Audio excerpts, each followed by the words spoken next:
mga ka-under. Ipon.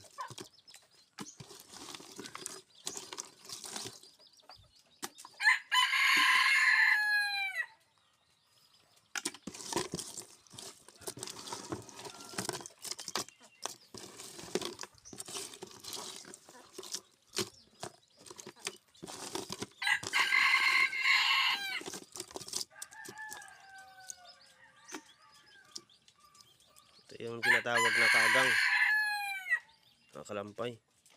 So pula yung itsura niya mga ka-hunter sa kanyang lalim at kanyang galamay. Ito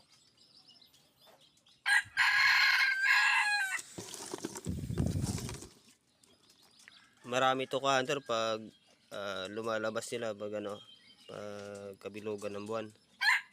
So, matataba sila nito. Pero pag madilim, so ang nila payat.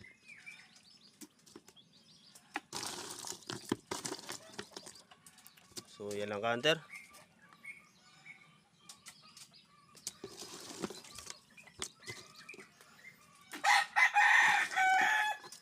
So yan lang. Marami rin to. Oh.